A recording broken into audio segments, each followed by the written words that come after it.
سلام و درود خدمت دوستان گرامی. امروز در خدمتتون هستم با معرفی یک مبحثی به اسم ماتریس آیزنهاور که این مبحث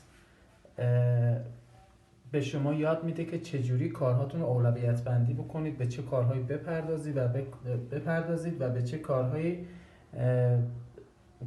انجام ندید. خب کارها به 4 دسته تقسیم میشن در این ماتریس: کارهای ضروری و مهم، کارهای غیر ضروری و مهم، کارهای غیر مهم و ضروری و کارهای غیر ضروری و غیر مهم. خب منظورش از این چیزایی که گفته چیه؟ خب کارهای ضروری و مهم چه کارهایی هستن؟ دوستان کارهای ضروری و مهم کارهایی هستن که ما باید هر چه سریعتر اینا رو انجام بدیم. خب چه کارهایی میان توی این قسمت قرار میگیرن؟ کارهایی که ما بر اثر تنبلی، بر اثر اهمیت ندادن، بر اثر ندونستن بهشون نپرداختیم الان اومدن اینجا. مثل چی؟ مثل کاری که هم الان باید انجام بشه و هم خیلی مهمه، مثل درد دندونت، دندون درد.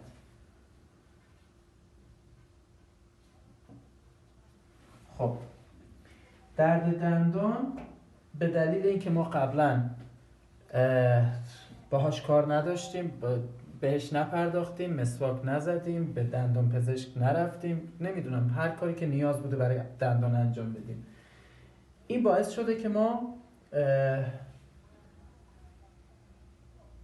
الان به همون فشار بیاره، درد دندون داشته باشیم و نتونیم به کارهای دیگه بپردازیم. پس کارهایی که اینجا قرار میگیرن به دلیل تلنبار شدن هستش که قبلا انجام ندادیم، اومدن اینجا الان باید انجام بشن و خیلی هم مهم هستن. خب دیگه چی داریم؟ میتونید خیلی مثالهای زیادی از کارهایی که الان باید انجامشون بدی و در این قسمت قرار بدی، چون اینا خیلی ضروری هستن و خیلی مهم و باید خودتون انجامش بدید. نکته کلیدیش اینه که خودم باید انجام بدم هرچه سریعتر. خب اینا کارهایی هستن که در این قسمت برنامه قرار میگیرن. بریم سراغ قسمت بعدی. قسمت بعدی غیر ضروری و مهم. این کارهایی که اینجا هستن بهشون میگیم سرمایه ما. یعنی چی؟ یعنی این که این سرمایه‌ای که من دارم چیه؟ مهم نیست الان انجامش بدم، ضروری نیست الان انجامش بدم، ولی مهمه که انجام بگیره. خب اینا رو در لیست برنامه هم قرار میدم: مطالعه، جلسات، ورزش، چه میدونم،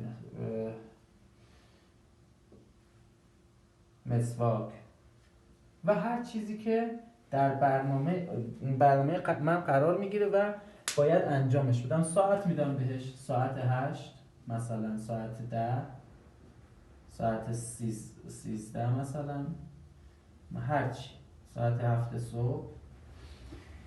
اینا رو طبق برنامه‌ام انجام میدم و تیک میزنم اینا ضروری نیستن که این لحظه انجام بشن، اینها مهم هستن و باید انجام بشن، سر تایم خودشون باید انجام بشن.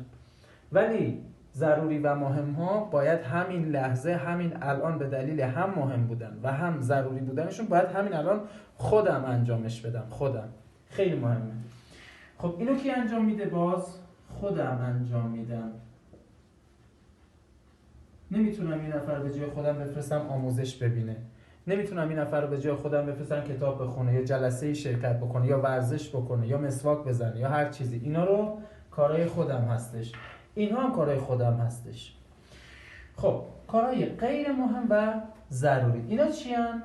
کارهای غیر مهم و ضروری کارهایی هستن که میتوانم به دیگران محول کنم. یعنی چی؟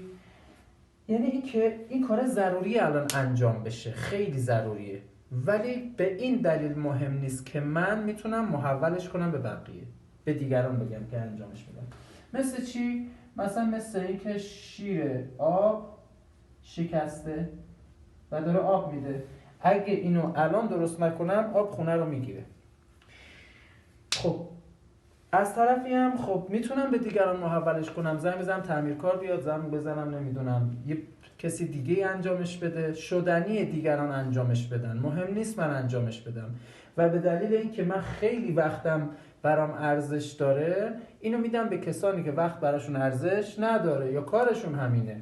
خب پس میتونیم از این دسته خیلی چیز، مثلا میخوای یه چیزی برای کسی بفرستی، خب اینو با یه پیک میفرستی دیگه، خودت نمیری درگیر کار بشی، مثلا فرستادن یک بسته،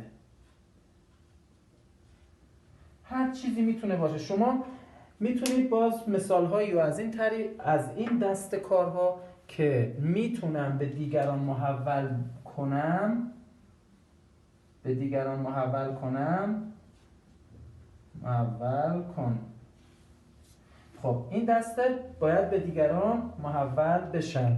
خب شما میتونید خیلی مثال خیلی زیادی از این مدل کارها که هر روز خودتون انجام میدین و حتی برای بقیه انجام میدین و اینا، میتونید خیلی زیاد مثال بزنید و توی لیستتون بیارید. خب دسته غیر ضروری و غیر مهم چیه؟ کاری که نباید انجام بدم. مثل چی؟ مثل اکسپلور اینستاگرام.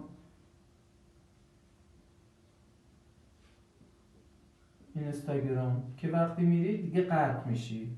مثل نمیدونم تلگرام و تلویزیون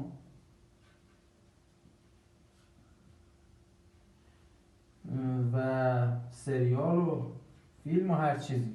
مثل چیزایی که وقتتو میگذرونه، مثل چیزایی که اجازه نمیده شما رشد بکنی، مثل چیزایی که خیلی مثلا نه مهمه برات، پیشرفتی برات داره، نه ضروریه، نه ضرورتی داره که الان انجامش بدم، ضرر هم داره، اینترنتتو مصرف میکنه، چشاتو ضعیف میکنه، خیلی هم مضرات دیگه هم داره. خب اینا رو چیکار میکنم؟ انجام نده. خب این است. پس ما 4 دسته کار داشتیم. حالا با وجود این که من میدونم دیگه ضروری ها و مهم ها و غیر ضروری و غیر مهم همه اینا چی هن، اینا رو ما طبق این مدل داریم تغییر. خب اینا رو انجام میدیم. هر چه این لیست خالی باشه عالیه، هر چه این لیست پر باشه عالی تره، هر چه اینا خالی باشن اینا خالی باشن. ببین ما 3 تا لیست رو باید خالی بکنیم که یه لیست پر بشه. ما باید اینو پر بکنیم. افراد موفق دنیا این قسمت کاریشون پر بوده و اینا رو خالی کردن. اصلا به اینا، اصلا کسی که متمرکز روی کارش به اینا نمیتونه بپردازه. اینا رو که اصلا اینا اجتناب ناپذیرن، بعضی جاها میاد یه کار چیز میاد، ولی شما باید خیلی سریع اینو انجام بدید که تمرکزت به اینجا برگرده. خب اگه میبینی در زندگیت وقت کم میاری، اگه میبینی در زندگی خوب نیستی، پس به خاطر اینه که اینا رو داری چیکار میکنی؟ داری اولویت کارهات عوض شده، به یه کارهایی داری میپردازی که اولویتی ندارن، مهم نیستن، شاید ضروری هن، شاید هم ضرورتی هم ندارن حتی. به خاطر همین شما اولویت بندی کارهاتو نداری و این خیلی مهمه. خب در جلسات بعدی من در مورد هدف گذاری و خیلی چیزای دیگه صحبت میکنیم که اینا همشون به هم مرتبط هستن و ما با اینکه هدف تعیین بکنیم و اینکه چجوری حالا به کارهامون برسیم و چه کارهایی برای هدفمون نیاز هستش و چجوری لیست اینجا رو بزرگ بکنیم صحبت خواهیم کرد. متشکرم.